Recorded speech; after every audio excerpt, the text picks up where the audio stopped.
Coming up on this week's A Lively Experiment, protests over the Trump administration's actions break out across the country and here in Rhode Island.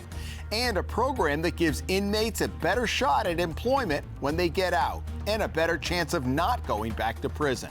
A Lively Experiment is generously underwritten by...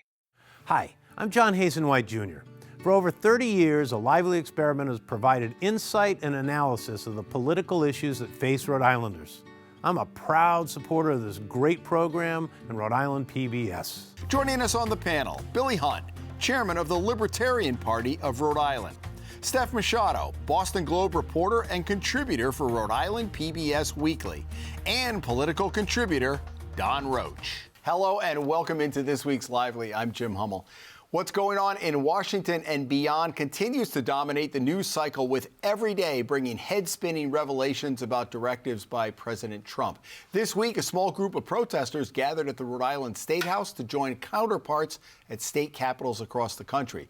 The only thing that has stopped the Trump momentum so far, lawsuits and some federal judges stepping in to block his actions for now. So every day something changes. Don, let me begin with you. I do know locally Peter Nerona has joined some fellow attorneys general in filing suit, but it's just like a fire hose every day. Yeah, I mean, I think what people don't realize is that Trump is more emboldened in 2025 than he was in 2017.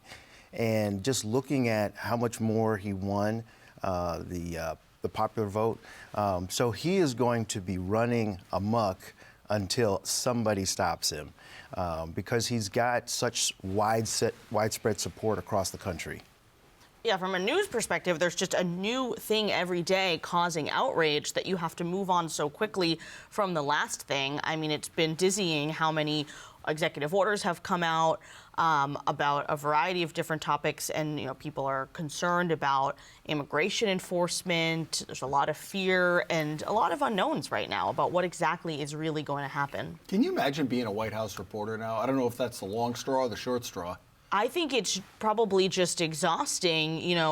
There's the time in between each gigantic headline is so short for you to actually be able to report on what does this executive order mean and who is it going to affect? Not to mention, they get rescinded almost as quickly as they're being issued, either by a judge or because the White House is yanking it back. It, yeah. Like the funding freeze memo, where it was a constantly changing. Medicaid's included, no, it's not included. Now we're rescinding the whole memo. Actually, no, we're still doing the funding freeze. Now it's in court. Like, it must be dizzying to be a White House reporter, because it's dizzying to even just cover it on the local level. Exactly. Yeah, I mean, the Democrats really seem to be struggling to find a message and a person to kind of lead their party at this point. Compared to 2017, when you had the mass protests, the pink hat movement, everybody was going crazy. It doesn't seem, the conspiracy theorists might say there isn't as much money slushing around to fund those types of protests that they were back in the day. But it's really starting to, I think the word the kids use now is chuggy. Seth Magaziner and Chuck Schumer on social media doing these clips and protesting and, looking like they're going to storm the Treasury on January 6th, and painting their faces almost. And it's really just kind of a bad look for the Democrats. And they're really struggling to kind of find, what the message is going to be for the next 4 years. And Trump is really just trying to, I think, get as much done as quickly as possible before the midterms, where he may not have control of the Senate or the House. So that's really the strategy. And it's such a razor-thin margin in the House right now. Right, exactly. And so it's going to be interesting to see if the Republicans push back on him on anything. I think the suggestion that the Elon Musk-led Doge department might target Social Security was in the news yesterday. That could be something that has bipartisan opposition. I mean, but at the moment, Republicans seem to be stepping back and letting him do what he wants to do. I mean, I don't know what they could do. I think, the point about the Democrats not having a message or really a person as a voice against Trump, I think has been just the case forever. But I think and Trump's going to continue to be chaotic just because whoever he talks to last is going to sway him one way or the other. And so you're just going to have a lot of back and forth. And he just likes to be liked by people, and his ego needs stroking. But having said that, I just continue to be so disappointed in the media coverage because not every single thing Trump does is like bad. There's a lot of sensational stuff out there, a lot of things that I personally disagree with, but we need, what I'm hoping for this term is that a media that will take a more rounded approach to his presidency so that things that his administration is doing well and helping, they actually cover that too, in addition to all of the crazy stuff like pardoning the January 6th rioters and things like that are also covered too. What about that? Well, I think what's hard about covering Trump and what was hard in the first term is that he makes grand pronouncements, maybe not in legal letters, but he says something like, I'm going to do mass deportations in the country. Yep. And everybody's hair goes on fire. Now everyone is panicking and is terrified that they're going to be deported at any moment. And then reporters report on that fear, right? People don't want to go to school. They're afraid to go to hospitals. And then there's pushback at, well, ICE hasn't even been in your city. What are you talking about? And so it's a really difficult to cover someone who says so many things that are considered very controversial or even outlandish. Yep. And then what he actually does is sometimes less than that, or he doesn't do it at all. Right. And so it is a really difficult, he's a difficult and obviously an interesting character to cover, to be honest, but also a really difficult person to cover because of what he says and then the reality that sometimes doesn't match. I also wonder with the executive orders, he's put out so many, and you wonder whether, and who knows what goes through his head, okay, I'm going to put out 10, and if I get 5, I'll be happy. I mean, that's still a net plus. If I get turned over by a judge or whatever, we can blame the judges, but that it's just this fire hose of information, and the end game is if he can get a little bit, that's still a win. Well, he's not the first president to be ruling by executive order, and he's just very transactional and, the art of the deal, as it were, where he's asking for the world and hoping to get somewhere in the middle that's beneficial to the direction he's trying to move things. I mean, he made a lot of promises during the campaign. He's looking to keep those promises. I'm actually, I'm not a Trump supporter by any means, but I'm very impressed with the fact that he's actually going out and doing what he said. He was a lot of talk about draining the swamp and shrinking the size of government in his first term, and it never really materialized. It seems like he's actually doing some work to hit the ground running this time. So I'm, actually encouraged by that. What about policy-wise? What would you like to see when we get rid of all the sound and fury? You're a Republican. I know you haven't been wild about Trump. What would you like to see him get done in the first 100 days and then maybe the first couple of years? I've always been a smaller government kind of a person. So I definitely would love to see some decreases in the size of government. And I know he's trying to do that, so that's definitely something that I'm looking at for sure. But at the same time, to Steph's point, it's like a lot of the things that he says and what he does are sometimes inconsistent. Like what he said about DEI and the collision in D.C., and then also kind of like celebrating Black History Month. Those seem like in opposition. But again, Trump is trying to, in his vision, quote unquote, make America great again. But how he's actually trying to do that is, he'll say things and he'll be the bad guy so his minions can get stuff done. But policy-wise, I definitely would love to see some smaller government. And just speaking to the fire hose of information, until you just said that, I had forgotten that he blamed the plane crash on DEI because it feels like that was so long ago. That was a week ago. And now the latest, outrageous thing that he said is about making Gaza the Riviera of the Middle East. That's the new soundbite, right? Yep. So there's always a new soundbite or a new thing that's making people upset, and it feels like it's been a year since he said that, right? Yeah, and things like the Panama Canal and Greenland and Gaza, which may the Gulf of America. The Gulf of America. And Jimmy Carter thought he was going to solve the Middle Eastern problem. It's been going on for 2,000 years. So why Donald Trump would be coming in to, put Harrah's on the Gaza Strip? I just can't wait to eat my freedom fries on the Gulf of America. That's all I know. It's just it's something that he's, again, like I said, he's fighting a war on multiple fronts, and the Democrats just can't keep up with him. There's too many things, there's too many talking points, and they really just don't have an effective strategy to counter it. And it's really, again, I don't know what their plan is going forward, but they don't have the average working, middle class, especially white man in this country that has been supporting the Republicans significantly, and Trump specifically in the last election, and they really need to have an answer to that to be effective in the next midterms and the next election cycle. I know we're only 3 weeks into this, but immigration was a big thing, but also the economy, and I don't hear a lot of reporters pressing him on.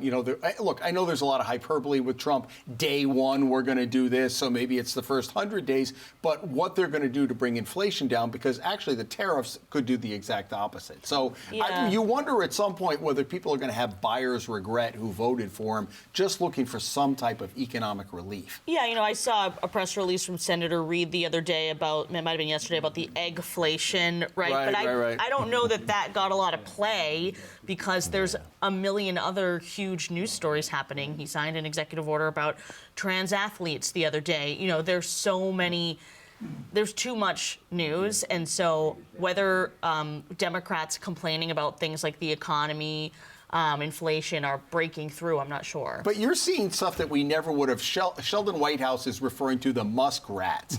Would a U.S. senator have done that 6 years ago, 4 years ago?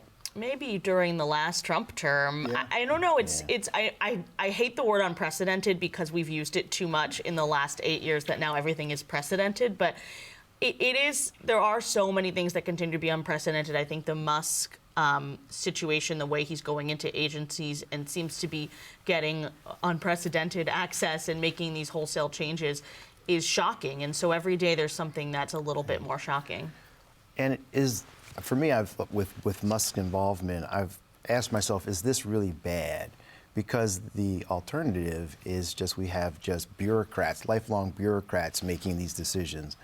Is it so bad to have someone who's sure they're going to protect their turf? Obviously, right. He's coming in and shaking it up. He's not a politician, policy person. He doesn't care. And I do think it is helpful to have different voices in the room. However, it's definitely threatening. We don't know what's going to happen, and it could have catastrophic consequences as well. Okay. Final thought? The Democrats, they have their own, big special interests. I mean, there's Soroses and the Bloombergs of the world, and heck, there's reports that Hunter Biden was basically running the White House, and he wouldn't pass a background check, I don't think, himself. So it's very kind of a lot of manufactured outrage on their behalf. But to your point, the midterm elections, the clock's ticking. Everybody said, oh, Trump's a lame duck president. Well, whatever. 4 years can be a pretty long time. But if they're going to get their act together and have messaging, they're going to have to do that with an eye toward 2026. Exactly, yes. Right? Yeah. Okay. Locally, there was a lot of sound and fury over the weekend. A video that was making its way around social media showed a huge collapse of part of the westbound side of the Washington Bridge that's being demolished. It hit a barge.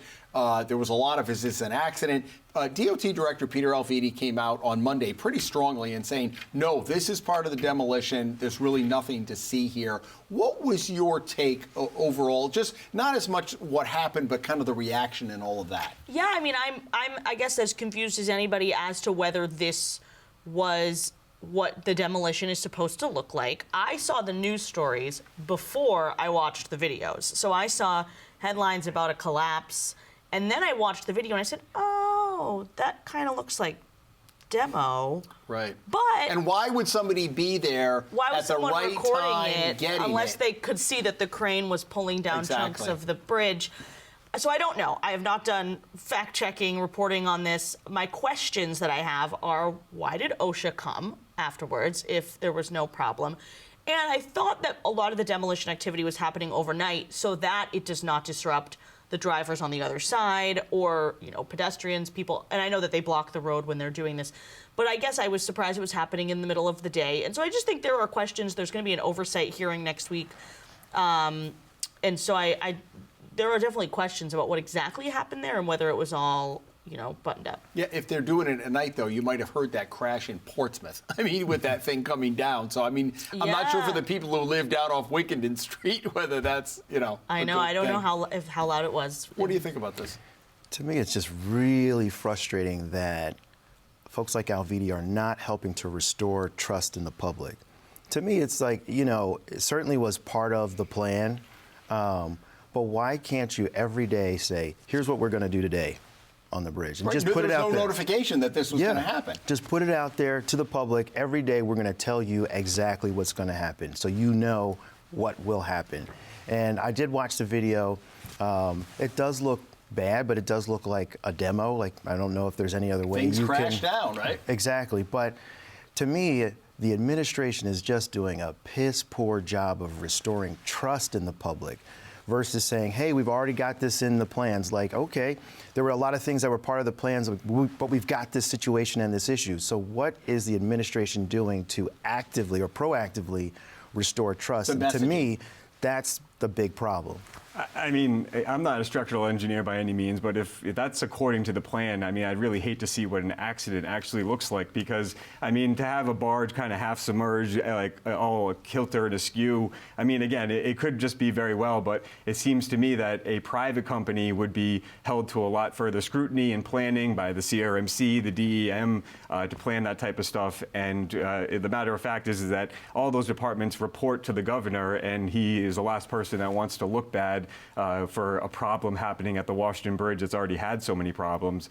To me, it looked a lot more like a hastily cleaning up a crime scene than of a proper demolition. But that's, again, my opinion. It's just something that I think, to Dom's point, that's something that it needs to be better communicated, and right. Peter Alviti does a very good job of getting out and a lot of exposure, but I think it's lacking a little bit in this case in terms of, again, explaining what's going on and explaining why OSHA's going to be there. That'll be the ultimate test. OSHA said they saw the video and decided to open up an investigation because they thought, And then Alviti said it was a small amount of debris that went into the water.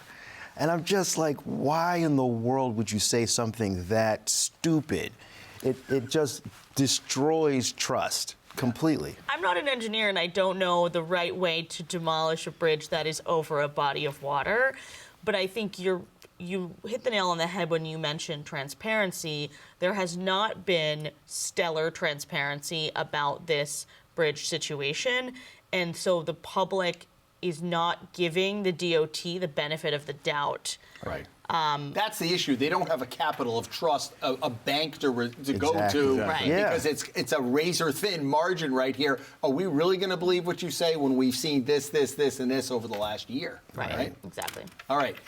Steph had a great story right here on Rhode Island PBS Weekly about a program for inmates, helping them to code and eventually get jobs when they leave prison. She interviewed a young man named Benjamin De La Cruz. Let's listen to a little bit of what he had to say, and then we can talk about it. Here's his part of her interview. So-called funk and pass in the item. It's the same cycle. I would apply for jobs. They don't know my record yet. My resume was decent. I would get the interview. They would love me in the interview, right? I'd present well, I speak well, I can show that I know what I'm talking about. But then, we have to do this background check. That's it. Door slams shut. I expect you to give me an array, and I expect you to give me a function. This is an industry that, thankfully, doesn't care too much about that. This is, can you do the work? Do you have these skills? And if you do, you have a pretty good chance. Do you see this as a way to prevent you or your fellow inmates from ending up back here? 1,000%. And if you want to see Steph's full story, it runs a full 9 minutes. You can see it right on our website. It's ripbs.org/weekly. This is a great story. How did you hear about this? Oh, thank you. I heard about it from State Senator Lou DePalma.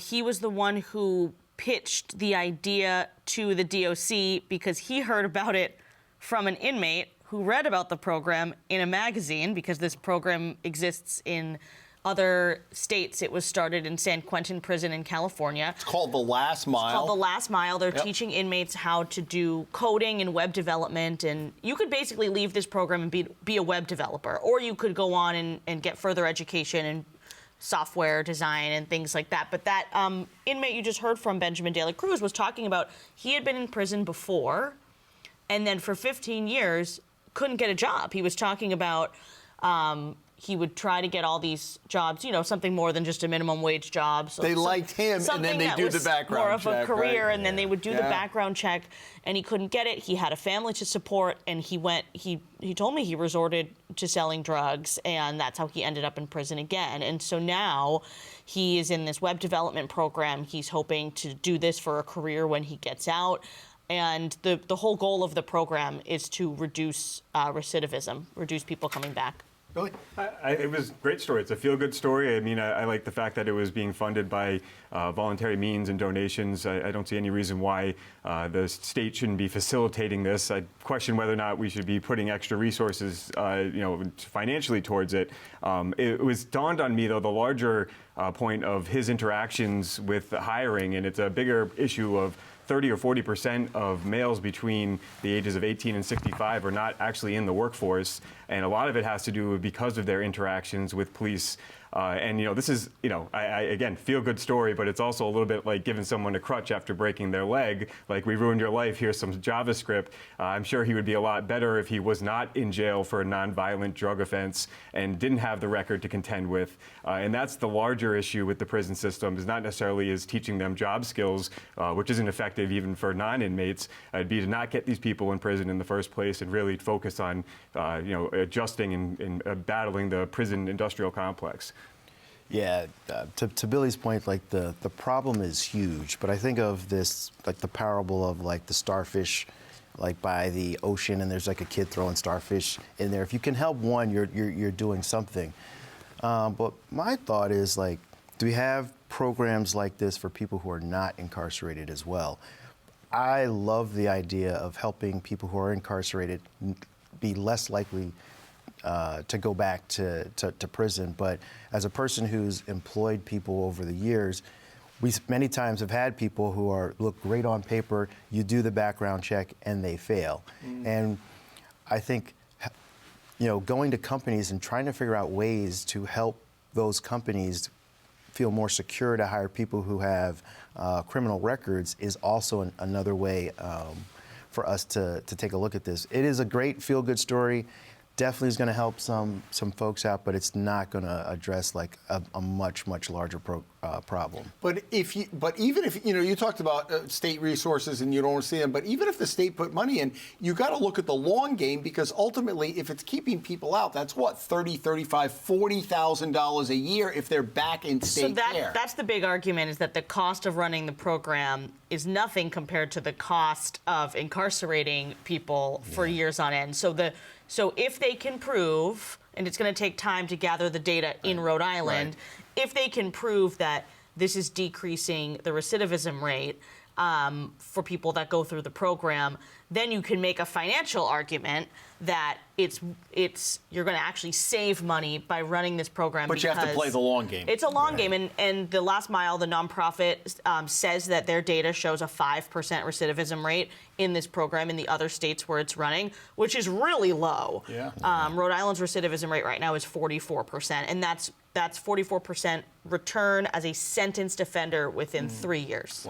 Wow. Okay, let's do outrages and or kudos. Billy, let's begin with you this week. Well, ties in very nicely. I was at the Libertarian National Convention, and President Trump made a promise to the Libertarians that he would pardon Ross Ulbricht, who back in 2015 was sentenced to double life sentences plus 40 years for creating the Silk Road website. So here's a programmer who created a free market website who was actually put in jail for it unjustly and very excessively.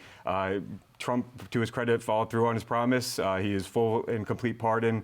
Now, if you could just audit the Federal Reserve, I'd be a lot happier about having those. Hey, one day at a time. He may do that next week, Billy. You never know. Don, what do you have? So mine is just a personal kudos to my kids, and this is maybe just like a PSA to parents out there. Your kids who are playing video games, there may be something to it. And so my kids were playing in a tournament where they could win some money. They won a little bit of money.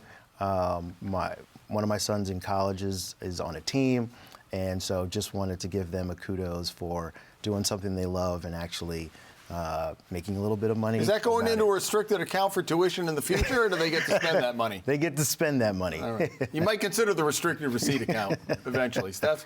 I don't know if this is an outrage or more of an eye roll, but the people on the internet who are looking up with the Elon Musk looking at all the money, who are looking up the receipts, and they see that the federal government has spent money on things like newspaper subscriptions or Politico's subscription, which is really expensive, and they're saying, look, these news outlets are federally funded.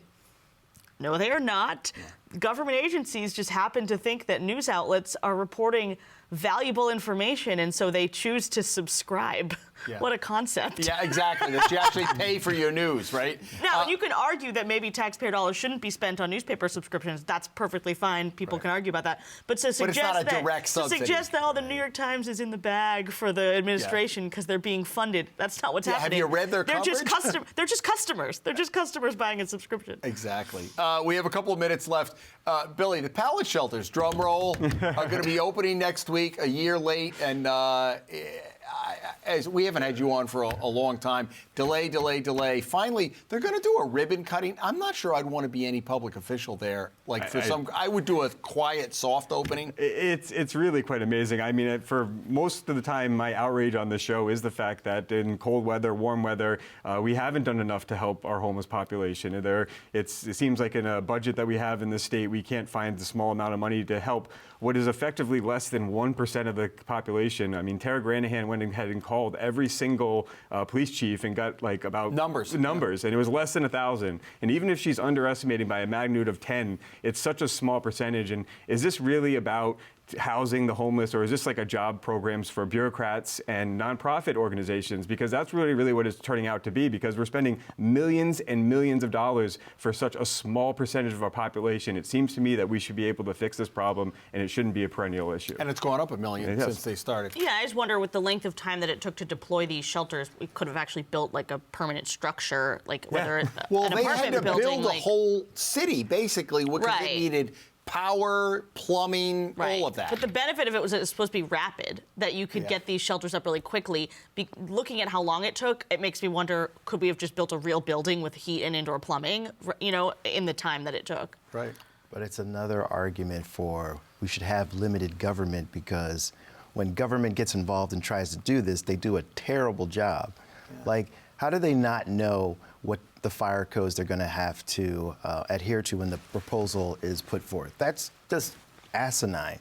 It's a meeting and saying, hey, what are the potential obstacles here? Get the fire marshal in, right? Exactly. And so I have no faith in our government to help 1,000 people, much less 50 people or 45 of these pallets. So obviously love the idea, but I'd rather have a private company come in and, government give them some money and do it. All right, folks, that is all the time we have. We appreciate you spending some of your weekend with us. Billy, good to see you, and Steph and Don. If you don't catch us Friday at 7 or Sunday at noon, we archive all of our shows at ripbs.org/lively and wherever you get your favorite podcast. Take us along. Just a quick programming note, I will not be here next week, so we're going to bring you an encore edition of our annual Legislative Leaders Program. You can hear what their thoughts are for the session ahead. Of course, we're going to be covering it throughout, but we thought it would be a nice rerun for those who didn't catch it.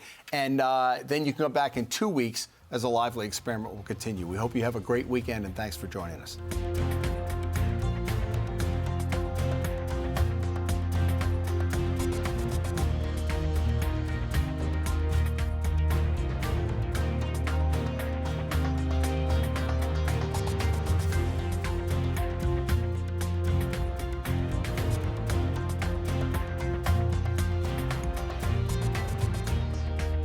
A Lively Experiment is generously underwritten by... Hi, I'm John Hazen White Jr. For over 30 years, A Lively Experiment has provided insight and analysis of the political issues that face Rhode Islanders. I'm a proud supporter of this great program and Rhode Island PBS.